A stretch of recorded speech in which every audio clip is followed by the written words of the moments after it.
Na'udzubillahi minasyaitonirrajim. Bismillahirrahmanirrahim. Assalamualaikum warahmatullahi wabarakatuh. Alhamdulillahi rabbil alamin, alladzi nahmaduhu wa nasta'inuhu wa nastaghfiruh wa na'udzu billahi min syururi anfusina wa min sayyiati a'malina. May yahdihillahu fala mudilla lahu wa may yudlilhu fala hadiya lahu. Asyhadu an la ilaha illallah wahdahu la syarika lah wa asyhadu anna sayyidana Muhammadan abduhu wa rasuluh sallallahu alaihi wasallam la nabiyya wa la rasula ba'da amma ba'du. Alhamdulillah, kita bersyukur kehadirat Allah Subhanahu wa taala. Pagi hari ini kita kembali diberikan nikmat oleh Allah. Kita bisa salat subuh berjamaah di masjid. Kita diberikan waktu bisa i'tikaf, menunggu waktu syuruk.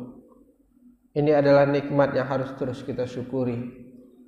Dan mudah-mudahan kita bisa istiqamah hendaknya. Amin ya rabbal alamin. Allahumma salli ala sayyidina Muhammad wa ala ali sayyidina Muhammad. Kita berselawat kepada baginda Nabi sallallahu alaihi wasallam beserta keluarga beliau, para sahabat beliau, dan orang-orang yang senantiasa mengikuti sunnah dan ajaran beliau. Mudah-mudahan kita yang hadir di masjid ini, anak-anak kita, keluarga kita, orang-orang yang kita sayangi, mudah-mudahan nanti di yaumil akhir diberikan syafaat oleh baginda Nabi hendaknya. Amin ya rabbal alamin. Bapak Ibu sidang jamaah subuh yang dimuliakan oleh Allah Subhanahu wa taala. Pagi ini kembali kita akan melanjutkan kajian kita tafsir Al-Quranil Azim. Kita sudah sampai di ayat yang ke berapa Pak? 28. Jadi bagi yang punya Al-Quran boleh dibuka. Kalau bisa sih memang dibuka. Jadi kita bisa sama-sama tahu dan sama-sama baca. Surat Al-Baqarah ayat 28. Na'udzubillahi minasyaitonirrajim. Bismillahirrahmanirrahim.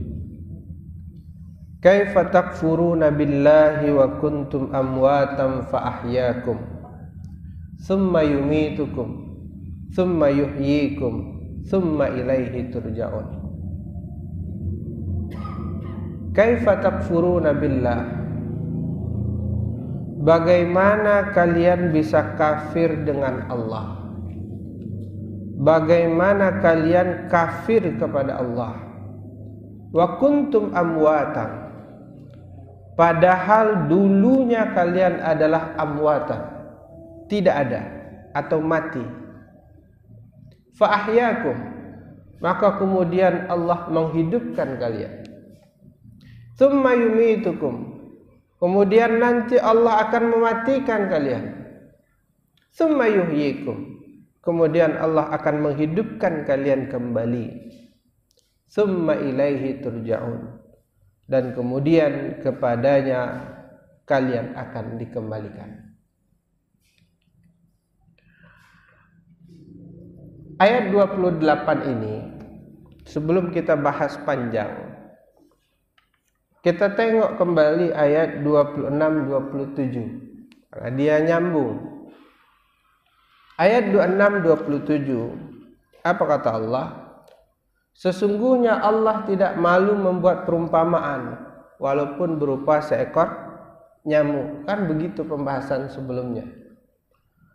Dan orang beriman, apapun perumpamaan yang Allah berikan, mereka yakin itu berasal dari Allah. Tapi orang kafir itu banyak omongannya. Maza aradallahu bihadza masalah, apa maksud Allah dengan perumpamaan ini? Kan itu. Jadi ujung dari ayat ini bercerita tentang orang-orang kafir. Alladzina yanquduna min ahdil min ba'd alladzina yanquduna ahdallahi min ba'di mitsaqi.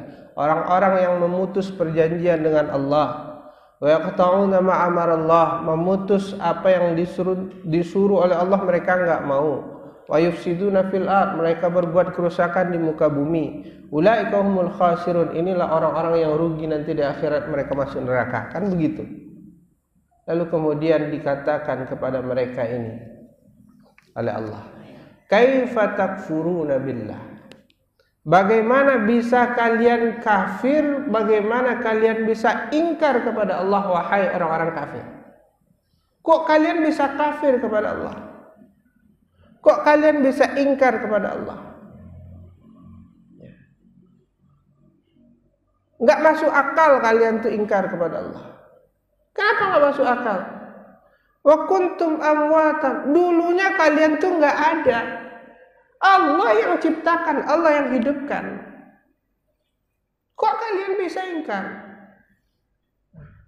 Jadi Allah ingin membuktikan keberadaannya, ya, dengan mengatakan bahwa dulu kita ini enggak ada, Allah yang ciptakan.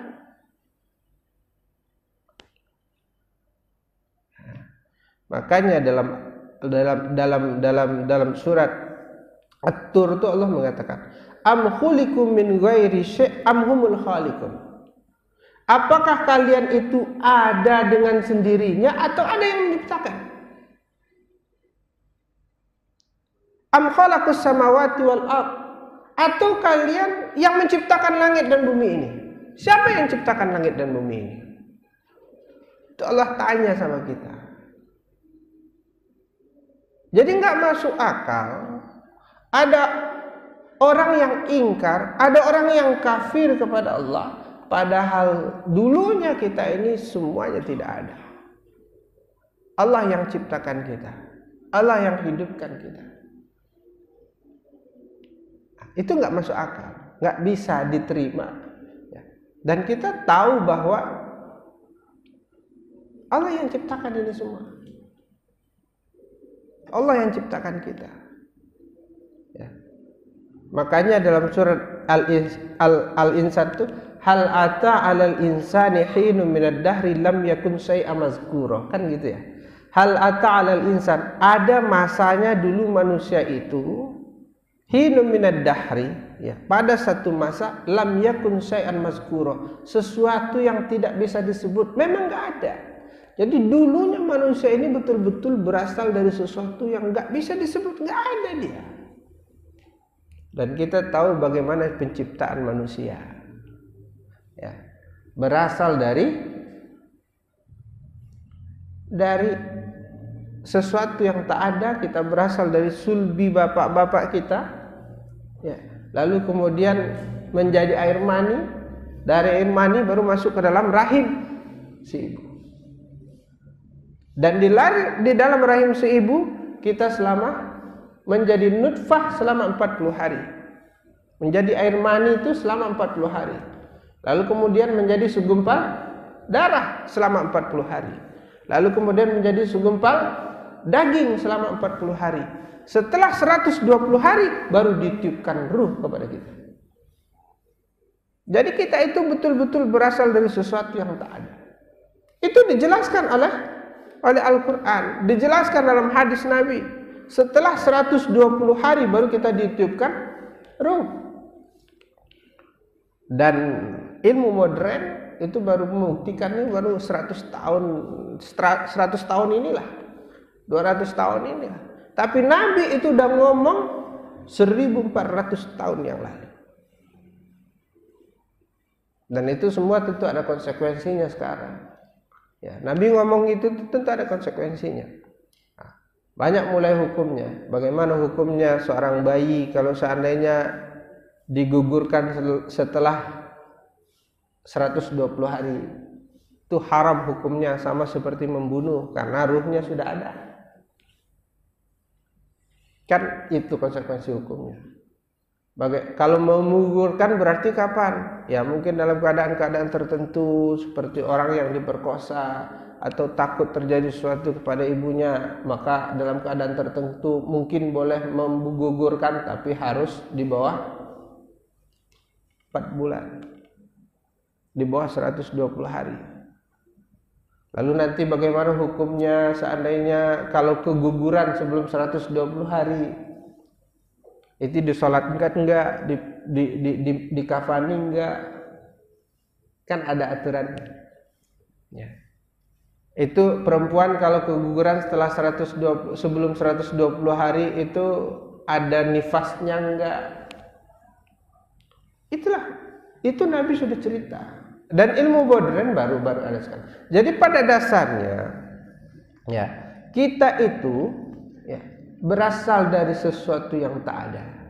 Ya, dari sesuatu yang tak ada. Makanya wa kuntum amwatan. Dulunya kalian itu amwat, enggak ada atau mati.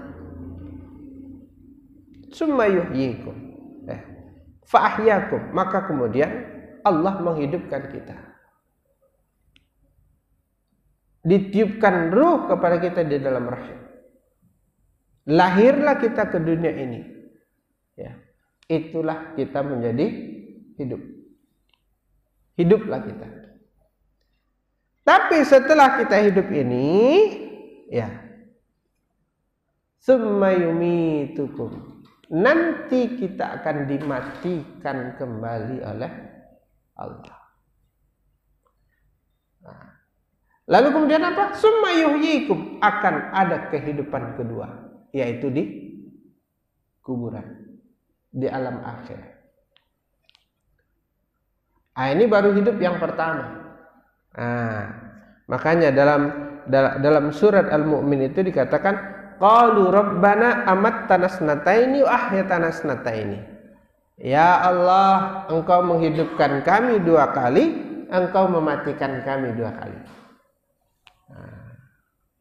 Jadi kita ini mati 2 kali, hidup 2 kali. Mati pertama itu dari sesuatu yang enggak ada menjadi ada, lalu kemudian kita akan dimatikan lagi, lalu kita akan dihidupkan lagi.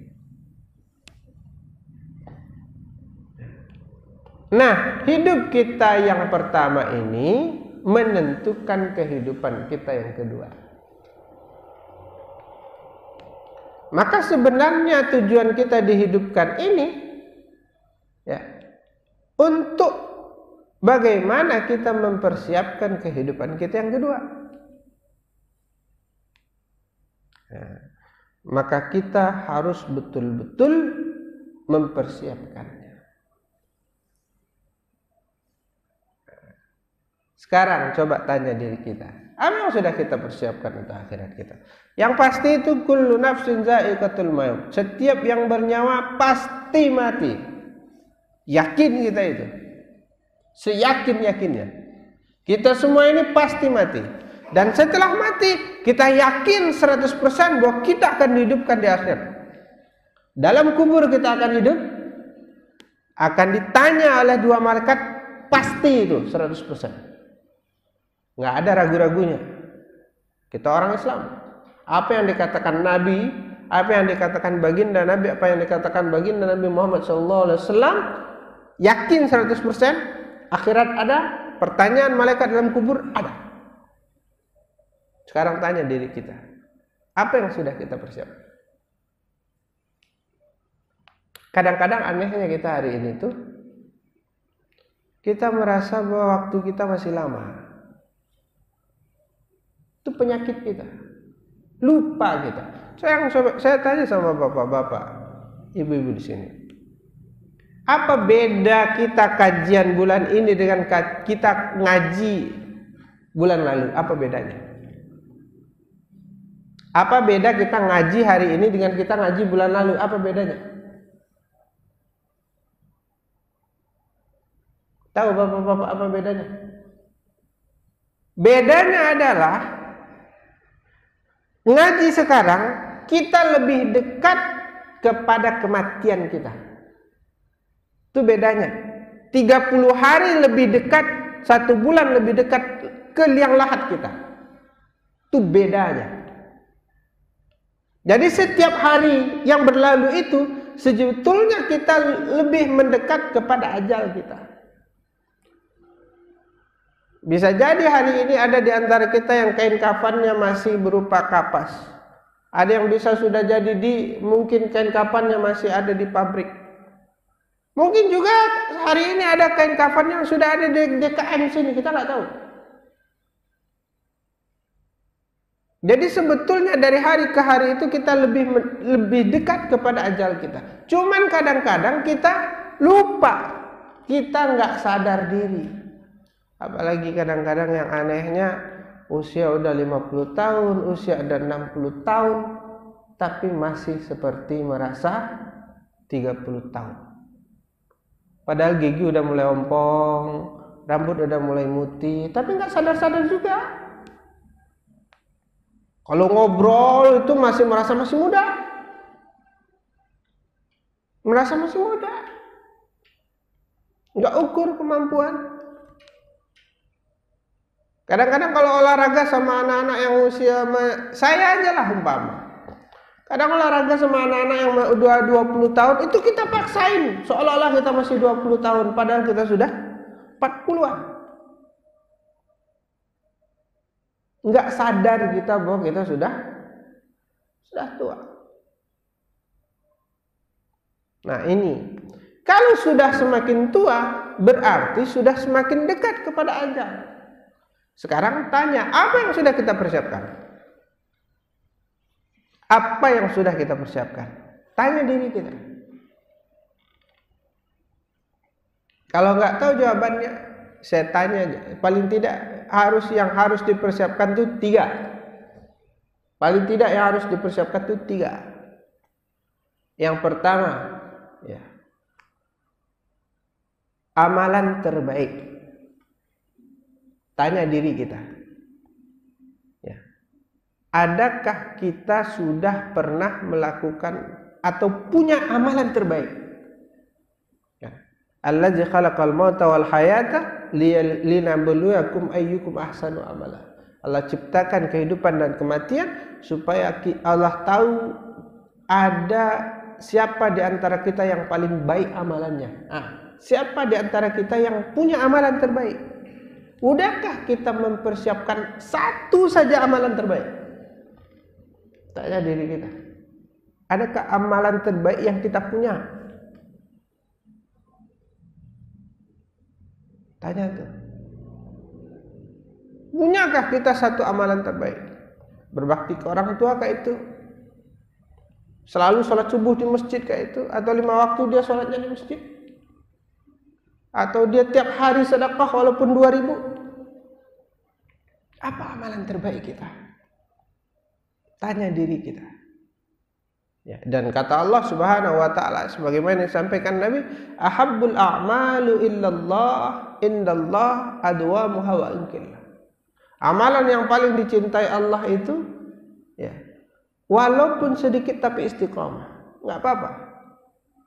Maka setiap kita usahakan punya satu amalan terbaik sebelum kita mati. Sebelum kita mati, usahakan punya satu amalan terbaik. Terserah apa itu. Yang kita bisa, yang kita sanggup. Oh, saya pengen amalan terbaik saya itu setiap malam saya usahakan tahajud walaupun 2 rakaat. Monggo. Saya pengen amalan terbaik saya itu sedekah setiap hari. Monggo. Saya pengen amalan terbaik saya itu one day one juice. Oh, monggo. Silahkan. Tapi usahakan sebelum kita mati kita punya amalan terbaik. Karena ini hidup kita itu kan dijelaskan ya. Setelah ini kita pasti mati. Yang kedua, kalau pengen apa harus kita persiapkan? Siapkan satu amal jariah sebelum kita mati. Amalan yang kalau seandainya kita mati, amal itu nggak terputus. Usahakan sebelum kita mati kita punya amal jariah. Tadi sebelum kita mati usahakan kita punya amalan terbaik. Yang kedua, sebelum kita mati usahakan kita punya amal jariah. Apa amal jariahnya Ustaz? Oh, jelas dalam hadis Nabi. Iza mata ibnu Adam inqata amaluhu. Kalau anak Adam sudah mati, maka terputus amalannya kecuali 3. Apa itu? Sedekah jariah. Ya. Boleh wakaf. Ada uang bapak masuk ke masjid ini, jadi batu, jadi semen. Ini amal jariah. Selama masjid ini masih dipakai, tak terputus amalannya, walaupun kita sudah mati. Siapkan sedekah jariah, amal jariah, sedekah. Harus punya. Lalu kemudian apa? Ya. Ilmu yang tafa'u bih, ilmu yang bermanfaat kepada anak kita, kepada cucu kita, kepada kawan kita. Enggak harus jadi guru, enggak harus jadi ustaz, enggak harus jadi kiai. Kadang-kadang nasihat kita kepada saudara kita, kepada kawan kita, lalu membuat dia tersadar, diingatnya terus, mati kita, tetap diamalkannya, maka itu menjadi ilmu yang bermanfaat. Diajarkannya kepada anak-anak dia, diajarkannya kepada cucu-cucu dia, jadi ilmu yang bermanfaat. Walaupun kita sudah mati, insya Allah pahalanya akan terus mengalir. Yang ketiga, waladun salihun, anak yang saleh. Ini harus punya kita ini. Jadi kalau kita mati, dia mendoakan kita, mengirimkan pahala amal untuk kita. Coba bayangkan, seorang bapak-bapak rela mengantarkan anaknya naik angkot, naik bis ke Jawa Timur sana. Ya. Ada yang pakai motor jauh ke Serang sana, nganterin anak, jemput Jumat, antar Ahad, masuk pesantren. Demi apa? Demi menjadi anak yang saleh. Perjuangan. Anak saleh itu perjuangan. Harus punya, walaupun minimal satu. Kalau kita punya anak 5, 6, 7, alhamdulillah. Ya. Paling tidak satu di antara anak itu harus menjadi anak yang soleh. Harus menjadi orang yang betul-betul ngerti agama. Paling tidak satu ada di antara keluarga kita. Makanya saya dulu pernah sampaikan, paling enggak dalam keluarga kita, kalau enggak semuanya bisa hafiz Al-Quran, paling tidak ada satu yang hafiz Al-Quran. Kalaupun di antara kita ada di antara anak-anak kita itu umpamanya yang 5 jadi dokter semua, usahakan satu ada yang jadi penjaga masjid, jadi ulama, jadi kiai boleh. Supaya kita punya tabungan, kalau kita mati, nah itu menjadi amal jariah kita. Maka sebelum mati pastikan kita punya amal jariah. Persiapan kita itu. Pertama, siapkan amalan terbaik. Yang kedua, siapkan amal jariah. Boleh sedekah jariah, boleh ilmu yang bermanfaat, boleh anak yang soleh. Kalau bisa tiga-tiganya, alhamdulillah. Ustaz, saya tidak bisa menyumbang pakai uang, Ustaz.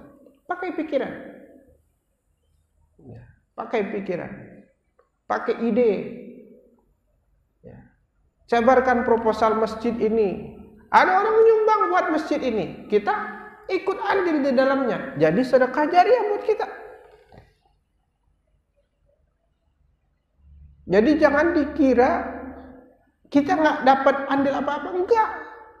Ya, dapat kita. Kita hidupkan masjid ini. Ramai pengajian di masjid ini. Ya. Jadi pengurus masjid. Makanya bagaimana tidak harus berupa uang. Ya. Pemikiran, ide, semuanya itu menjadi jariah buat kita. Selama itu masih ada, selama itu masih dipakai, insya Allah menjadi jariah buat kita. Kalau kita mati, pahalanya sampai. Ya. Siapa dulu yang bangun fondasi masjid ini, yang berupa masih musola, ya, itu sampai amalnya, walaupun sudah mati. Kita nggak sadar, tapi insya Allah sampai. Nah. Bapak Ibu yang dimuliakan oleh Allah Subhanahu Wa Taala. Jadi poinnya, ya. Bagaimana kita bisa ingkar kepada Allah? Bagaimana kita bisa bermaksiat kepada Allah? Padahal dulunya kita tidak ada, kita mati, lalu kemudian kita dijadikan oleh Allah, dihidupkan oleh Allah. Tapi setelah kita dihidupkan, kita pun summa yumitukum, kemudian kita akan dimatikan. Setelah kita dimatikan, summa yuhyikum, maka kemudian Allah akan menghidupkan kita kembali. Kita akan mempertanggungjawabkan semua apa yang kita lakukan di dunia ini. Ya. Akan ada hisab yang menunggu kita. Dan itu dimulai dari kubur. Makanya dulu Sayyidina Utsman bin Affan radhiyallahu anhu, satu ketika itu, ketika beliau hadir di makam, menangis beliau sejadi-jadinya. Sayyidina Utsman tuh menangis sejadi-jadinya. Sampai jenggotnya basah, sampai bajunya itu basah, menangis sejadi-jadinya. Lalu kemudian ditanya oleh sahabat, "Wahai Utsman, engkau kenapa kok nangis begitu luar biasa?" Apa kata Sayyidina Utsman? Ya. Ini di dalam kubur itu kita akan dibangkitkan oleh Allah. Kalau kita selamat di kubur, selamat sampai akhir. Tapi kalau nggak selamat di sini, nggak akan selamat sampai ujung. Maka saya menangisi hari pertama saya di kuburan. Selamat nggak saya? Dan akhirat itu kekal. Itu yang harus kita pikirkan. Jangan sampai kita mengorbankan akhirat kita demi dunia kita. Hidup yang cuma sebentar ini, nggak lama lagi.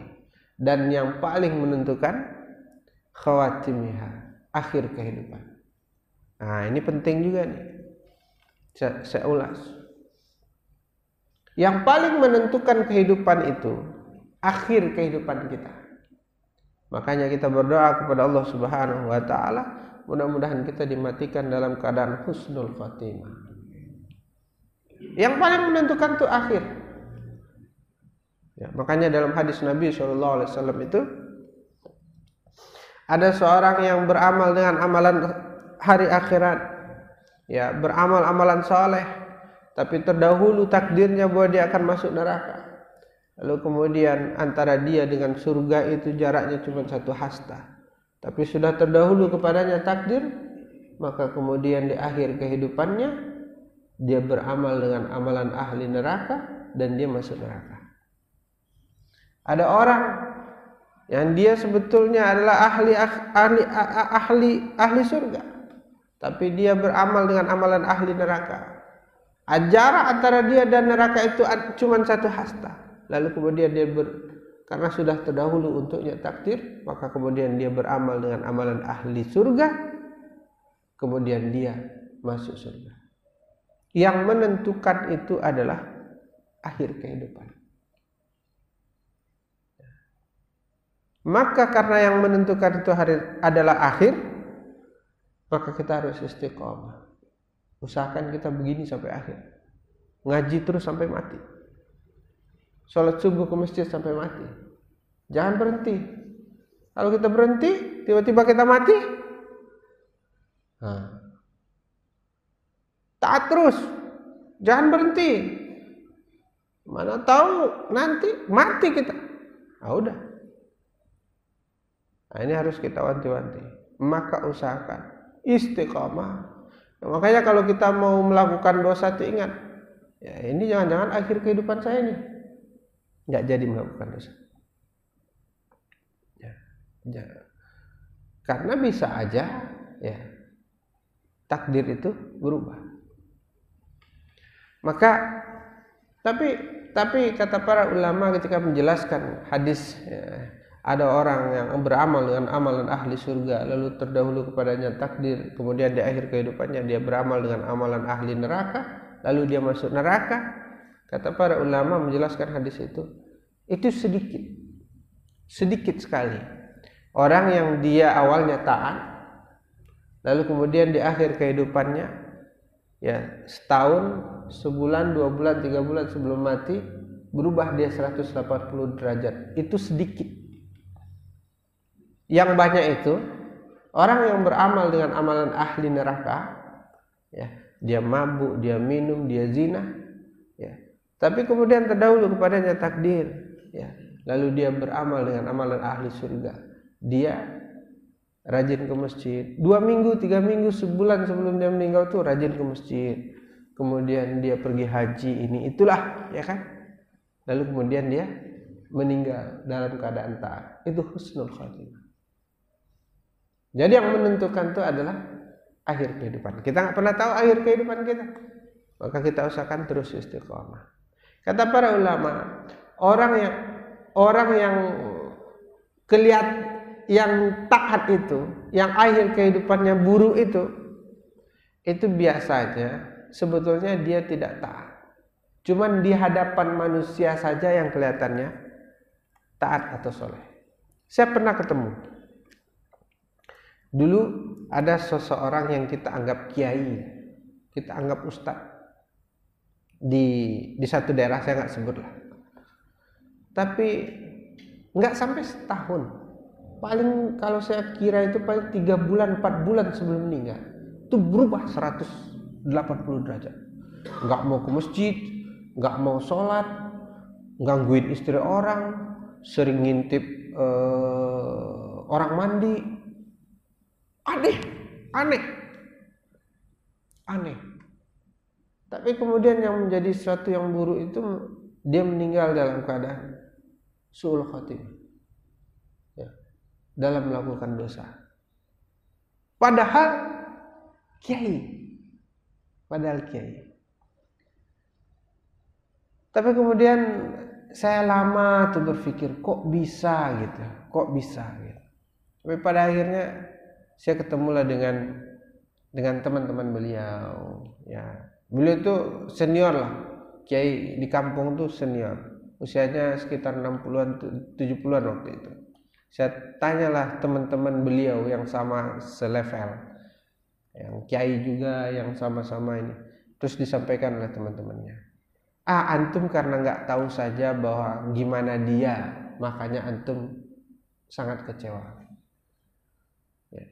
Dia itu di hadapan manusia aja yang kiai, di belakang manusia enggak. Jadi kalau seandainya ada orang yang kadang-kadang dia itu memang ibadah karena manusia, bukan karena Allah. Banyak yang kayak gitu. Ke masjid itu, ya, itu bukan karena manusia, bukan karena Allah, tapi karena manusia.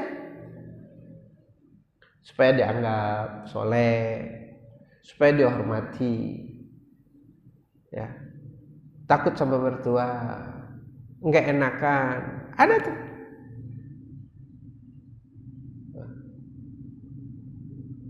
Ada juga yang dia ke masjid itu supaya bisa sombong, ada. Jadi nggak semua orang ke masjidnya hatinya masjid.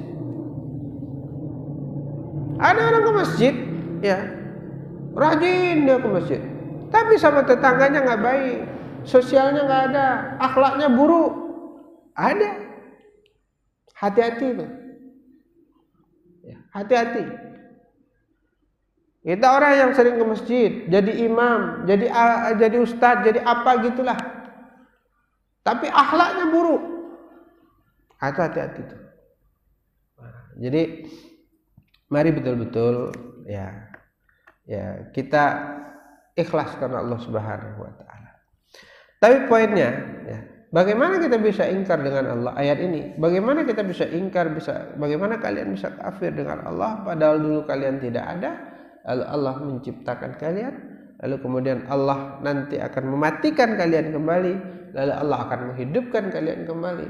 Tsumma ilaihi turja'un, dan kepada Allah kita akan kembali. Nah, jadi di ayat ini Allah itu ingin menunjukkan keberadaannya dengan menunjukkan keberadaan kita. Kalian tuh nggak ada dulunya, saya yang ciptakan.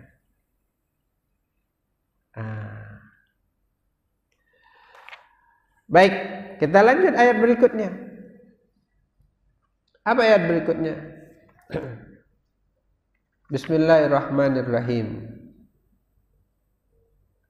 Ayat 29.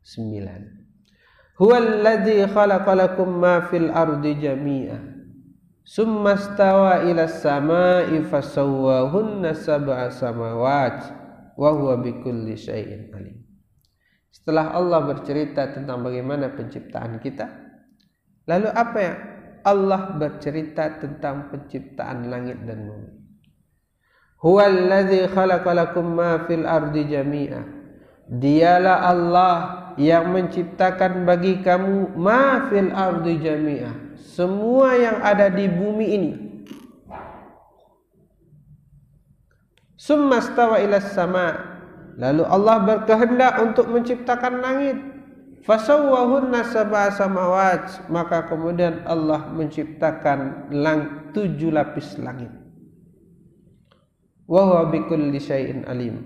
Dan Allah Maha mengetahui segala sesuatu. Bagaimana kalian bisa ingkar kepada Allah? Bagaimana kalian bisa kafir kepada Allah? Allah yang ciptakan kalian. Lalu apalagi Allah yang menciptakan langit dan bumi ini untuk kalian. Bagaimana kita bisa ingkar? Allah yang ciptakan kita, Allah yang ciptakan langit dan bumi ini untuk kita. Allah yang ciptakan bumi ini semuanya isinya untuk kita. Huwallazi khalaqalakum ma fil ardi jami'a. Allah yang menciptakan bumi ini semuanya untuk kita. Semuanya Allah ciptakan untuk kita. Bagaimana kita bisa ingkar? Allah yang ciptakan rumah, Allah yang kasih kita rezeki, Allah yang menghidupkan tumbuh-tumbuhan ini, semuanya Allah yang menghidupkan. Bagaimana kita bisa ingkar? Allah yang beri kita nasi, makan, Allah yang memberikan ikan, semuanya Allah yang ciptakan. Kita nggak ada ini. Apa yang bisa kita ciptakan? Nggak ada. Seberas, 1 biji beras saja nggak bisa kita ciptakan. Allah yang ciptakan untuk kita. Bagaimana kita bisa ingkar? Bagaimana kita bisa bermaksiat? Semua ini Allah yang ciptakan. Jadi setelah Allah berbicara tentang bagaimana Allah menciptakan kita, sekarang Allah berbicara semua yang ada di bumi ini Allah yang ciptakan untuk kita. Makanya dalam banyak hadis, dalam ayat Al-Quran contoh surat Al-Mulk, ala ya'lamu man khalaqa. Tahukah kamu siapa yang menciptakan langit dan bumi ini? Allah yang menciptakan, bukan kita. Dan nggak ada istilah sesuatu itu terjadi dengan sendirinya, itu nggak ada. Nggak ada itu. Harus ada yang menciptakannya. Jadi nggak masuk akal sesuatu itu ada dengan sendirinya, nggak masuk akal. Nggak bisa diterima akal. Ada sesuatu dengan sendirinya, itu nggak bisa. Ada sesuatu pasti ada yang diciptakan. Dan di dalam banyak hadis Nabi, cerita-cerita tentang bagaimana Allah menciptakan bumi ini, itu banyak bukti-buktinya. Dan dalam dunia astronomi pun, ya, bumi ini, ya, itu diciptakan. Dia nggak terjadi dengan sendirinya. Makanya dalam hadis Nabi itu, ya, bumi ini diciptakan 2 hari. Lalu semua isinya yang ada di bumi ini, langit, gunung, laut, itu diciptakan. Pohon-pohon semuanya, hewan-hewan diciptakan dalam 2 hari juga. Jadi dalam satu hadis itu dikatakan, hari Ahad, hari Senin, itu Allah menciptakan bumi. Hari Selasa, hari Rabu, Allah menciptakan semua yang ada isi dalam bumi ini. Tumbuh-tumbuhan, ya, gunung dan lain sebagainya. Lalu kemudian hari Kamis, ya, hari Jumat Allah menciptakan 7 lapis langit. Lalu kemudian di akhir hari Jumat Allah menciptakan Nabi Adam. Dan di hari Jumat itulah nanti, ya, hari kiamat terjadi.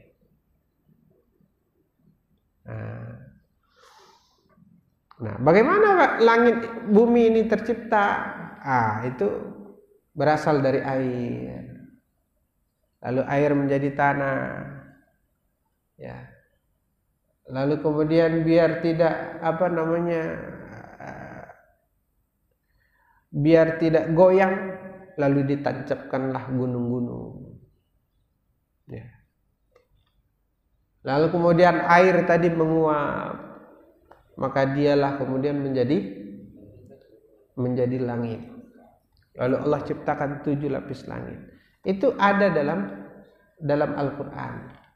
Dan itu dibuktikan oleh astronomi. Makanya dalam ayat Al-Qur'an itu dikatakan kanata ratqan fafataknahuma. Langit dan bumi itu keduanya dulu adalah sesuatu yang satu, padu. Ya, jadi langit dan bumi itu dulu sesuatu yang satu, yang padu. Jadi dia nyatu dulu tuh langit dan bumi. Berasal dari air. Air ini nguap, jadi dia awan. Nguap dia, jadi embun lah. Nah, bumi ini, lalu kemudian air ini menjadi tanah. Nah, tanah itu supaya kokoh dikasih gunung oleh Allah. Yang uapnya tadi diangkat oleh Allah ke langit, ke atas, maka dia menjadi langit. Itu yang 7 lapis langit. Dan itu ada dalam Al-Quran. Dan dalam dunia astronomi juga begitu. Walaupun hanya sekitar 150 tahun terakhir inilah orang bisa membuktikan, oh iya benar apa yang ada di dalam Al-Quran itu. Jadi huwallazi khalaqalakum ma fil ardi jami'a. Allah lah yang menciptakan semua yang ada di bumi ini untuk kita. Tsumma stawa ilas sama, lalu kemudian Allah istiwa ilas sama. Fasawwahunna sab'a samawat, maka kemudian Allah menciptakan 7 lapis langit. Jadi bumi dulu diciptakan, baru langit. Dan konsep penciptaan itu memang begitu. Pondasinya dulu diciptakan, baru atapnya. Nah, karena di sini ada kata summa. Artinya kemudian. Jadi bumi dulu diciptakan, baru kemudian diciptakan langit. Wa huwa bikulli syai'in alim. Dan Allah Maha mengetahui segala sesuatu. Nah, ini kalau kita ceritakan tentang bagaimana penciptaan langit dan bumi ini panjang ceritanya. Ya, apalagi mudah-mudahan nanti ada masanya kita sampai ke surat yang al-qalam lah, nun wal qalam, demi nun demi qalam, nun. Nah, ini nanti kalau kita sampai ke surat itu, ayat nun itu artinya sebagian ulama mengatakan adalah ikan yang besar. Nun. Jadi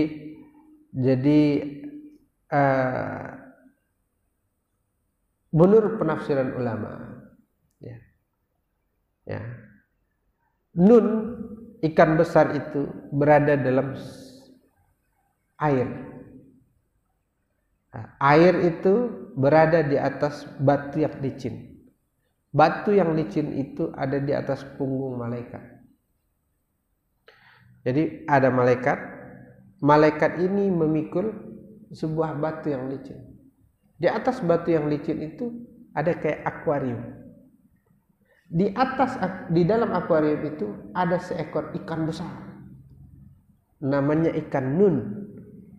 Di atas ikan nun itu baru ada bumi. Nah, ini kalau diceritakan panjang lah. Nah, tapi mudah-mudahan nanti ada kita sampai pada ayat itu. Lama memang surat Al-Qalam masih lama, masih panjang. Al-Baqarah aja belum selesai ya kan. Mudah-mudahan panjang usia karena kita cuma sekali sebulan ya kan. Ya.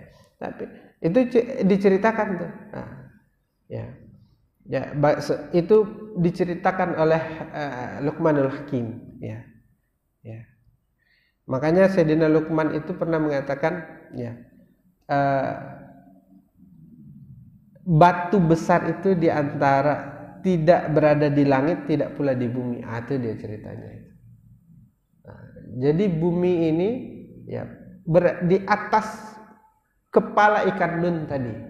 Kalau cerita Luqmanul Hakim itu. Jadi kalau ikan itu bergerak, terjadilah gempa. Supaya kokoh diberikan oleh Allah gunung. Nah, tapi nantilah panjang kalau diceritakan itu. Tapi poin dari ayat ini, dua ayat ini, ya. Bagaimana kita bisa ingkar kepada Allah? Allah yang menciptakan kita, Allah yang menghidupkan kita, ya. Lalu Allah yang akan mematikan kita, akan menghidupkan kita kembali. Bagaimana kita bisa ingkar? Dan bagaimana kita bisa ingkar? Semua ini Allah ciptakan untuk kita. Langit dan bumi ini Allah ciptakan untuk kita. Bagaimana kita mungkin bisa bermaksiat kepada Allah? Jadi orang yang betul-betul yakin bahwa akhirat ada, betul-betul yakin Allah yang menciptakannya, betul-betul yakin rezeki ini semua dari Allah, nggak mungkin dia bermaksiat, nggak mungkin. Hanya orang gila itu yang bermaksiat, nggak masuk akal.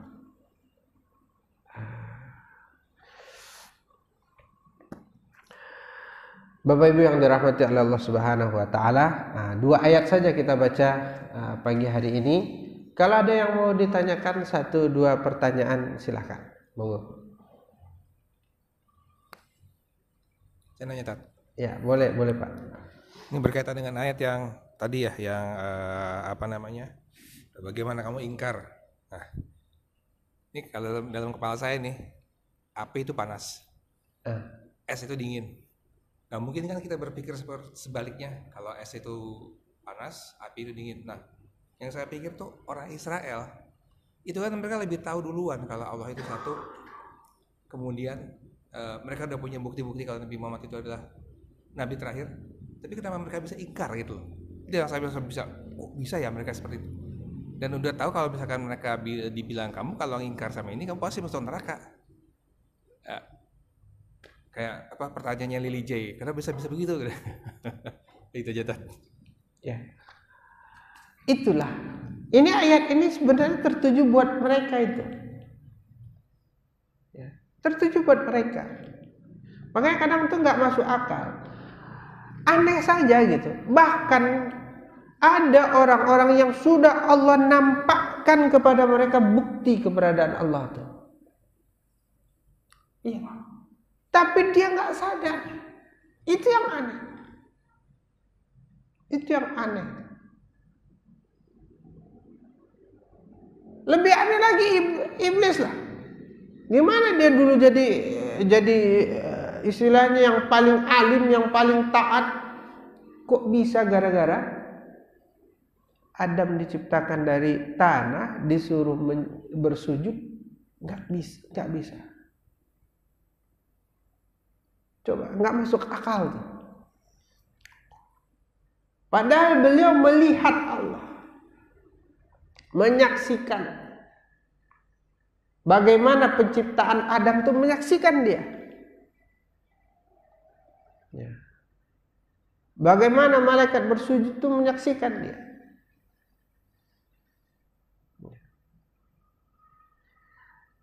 Dan coba bayangkan, Allah meminta semuanya sujud kepada Adam. Lalu kemudian sujudlah malaikat. Dia nggak mau sujud. Nggak mau dia sujud. Ya. Malaikat tetap sujud. Sampai akhirnya malaikat kemudian mengangkat kepalanya, ngelihat reaksi dari iblis. Tetap nggak mau dia sujud. lalu malaikat kembali sujud. Makanya sujud dalam sholat itu 2 kali. Karena malaikat itu sujud 2 kali. Sempat malaikat itu mengangkat kepala untuk melihat, kok ada gedek dia, lu sujud tuh, gitu loh bahasanya. Ya. Tapi tetap dia nggak mau sujud. Tetap nggak mau sujud. Bahkan cerita Nabi Musa itu, dulu iblis pernah ketemu sama Nabi Musa, minta sama Nabi Musa, ya bilang sama Allah saya mau tobat. Kata iblis kepada Nabi Musa. Ya. Disampaikan oleh Nabi Musa kepada Allah, ya Allah, iblis mau tobat. Apa kata Allah? Sampaikan kepada iblis, sujud kepada Nabi Adam walaupun ke kuburannya. Apa kata iblis? Ya. Jangan gimana mau sujud ke kuburannya? Ada orangnya aja saya nggak mau, apalagi cuman ke kuburan. Nggak akan mau saya. Nah, ya, kalau nggak mau gimana? Coba bayangkan kerasnya hati. Nah, itu yang nggak bisa. Makanya nggak masuk akal. Kok bisa ya orang Bani Israel membunuh? Kok bisa ya orang Bani Israel itu begitu kejam, ini itu nggak manusiawi? Nggak bisa kita. Nggak masuk akal. Itulah. Padahal mereka yang paling mengerti, mereka yang paling tahu, mereka yang menunggu, mereka yang ngajarin penduduk Madinah akan datang sebuah nabi, akan datang seorang nabi yang bentuknya begini, ininya begini, ininya begini. Mereka yang ngajarin orang Madinah. Sampai orang Madinah itu beriman sebelum nabi datang. Ya. Tapi ya itu. Setelah nabi datang, karena bukan dari kelompok mereka, bukan dari suku mereka, enggak beriman. Nah, jadi ya itulah. Kadang-kadang kita juga begitu. Sifat-sifat itu yang harus kita buang. Jelas-jelas Allah yang sudah bantu kita. Jelas-jelas Allah yang sudah menunjukkan kuasanya kepada kita. Kita lagi susah banget, terus tiba-tiba ada yang bantu, ada yang tolong gitu. Lalu kita nggak sadar bahwa Allah yang menggerakkan hatinya. Masih aja kadang kita ingkar, kita dosa dan lain sebagainya. Nah, maka mari ya betul-betul kita jagalah. Jaga diri kita, jaga keluarga kita paling tidak. Selamatkan diri kita dari api nerakanya Allah Subhanahu wa taala. Jadi seorang muslim itu ya tidak ada jalan hidupnya kecuali taat kepada Allah dan Rasul. Nggak ada. Rezeki ini nggak perlu terlalu dipikirin. Dunia ini nggak perlu terlalu dipikirin. Ya, kita nggak lama di sini, nggak lama. Apalagi yang usia sudah 50-an, 60-an, yakinlah nggak lama, nggak bakal lama. 5 tahun, 10 tahun itu kalau sampai. Itu kalau sampai, kan kita nggak tahu. Kemarin saya punya teman, lagi asik-asik ngobrol. Saya tanya apa kabar, 2 hari setelahnya meninggal. Itu ada salah satu pengurus masjid di depan De Latinos tuh, 40-an usianya. Baru 2 hari lalu ngobrol, tiba-tiba meninggal. Nggak ada yang tahu. Jadi jangan mengira kita bakal, saya masih lama Ustaz. Belum tentu. Nah, jadi mari kita sama-sama persiapkan. Paling tidak kita usahakan istiqomah. Ya, tadi saya sudah sampaikan, siapkan 1 amalan terbaik paling tidak, siapkan amal jariah. Ya. Amal jariah apa Ustaz? Ini kita punya masjid. Ini bisa kita jadikan amal jariah. Pembangunan masjid kita belum selesai. Nggak bisa saya Ustaz, bantunya nggak bisa pakai uang. Nggak usah pakai uang. Pakai tenaga, pakai pikiran. Kembangkan program-program di masjid ini. Ya. Nggak bisa juga, ya share-lah kris kita kepada orang. Ya, ini pembangunan masjid kami belum selesai. Ayo kita bantu bareng-bareng, kita selesaiin bareng-bareng. Dibantu oleh orang. Nah, kita punya andil di situ. Ini amal jariah kita. Ya, jangan sampai masjid ini justru menjadi amal jariah orang luar yang banyak. Ini saya kadang juga bingung. Amal jariah orang luar lebih banyak daripada amal jariah kita di sini. Rugi kita. Padahal kalau mati, ya ini yang akan sampai mengalir kepada kita. Pasti itu udah pasti. Kalau harta yang kita tinggal tuh, belum tentu. Rumah kita, ini kita itu belum tentu. Kalau digunakan oleh anak kita untuk kebaikan, ya alhamdulillah. Kalau enggak ada gunanya buat kita. Dan itu sudah jadi milik mereka kalau kita sudah mati, bukan lagi milik kita. Namanya waris. Kita dapat pahala memberikan warisan kepada anak, tapi itu sudah hak mereka, itu sudah hak milik mereka. Enggak ada lagi andil kita di situ. Maka selama kita masih punya andil, selama kita masih hidup, siapkan amal jariah, sedekah jariah. Taubatlah. Yang terakhir tuh. Yang perlu kita persiapkan tuh taubatan nasuha. Itu paling penting. Tubu ilallah taubatan nasuha. Taubatlah kepada Allah dengan taubat nasuha. Jangan berpikir masih lama lagi. Oh, saya masih lama, nanti aja ke masjidnya. Oh, saya masih lama, nanti aja ke masjidnya, nanti aja ngajinya. Enggak ada itu. Siapkan taubat nasuha sekarang.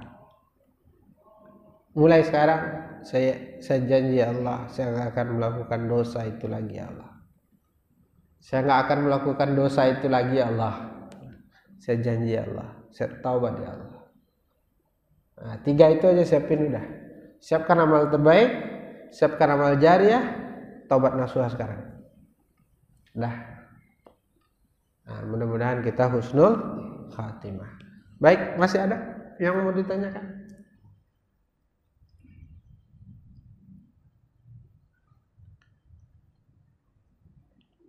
Tidak ada. Terima kasih banyak Bapak-bapak semua. Insya Allah kita ketemu lagi bulan depan. Kita akan masuk ke ayat 30. Mudah-mudahan pagi yang sedikit ini bermanfaat untuk kita semua, ya, menggugah kembali hati kita. Karena yang paling penting dari sebuah ilmu itu adalah membawa taat kepada Allah. Jadi bukan hadir pengajiannya yang penting. Yang paling penting itu adalah apa yang kita bawa pulang, dan poinnya adalah apa yang kita yang kita dengar ini, ya, itu membuat kita semakin taat kepada Allah. Itu yang paling penting. Jadi yang penting itu bukan ilmunya, tetapi amalnya. Amalnya yang paling penting. Dan saya harap saya tadi sampaikan, su'ul khatimah itu bisa disebabkan oleh 1 dan 2 hal. Ya. Kalau kita punya dosa kepada orang tua umpama, itu bisa membuat kita su'ul khatimah.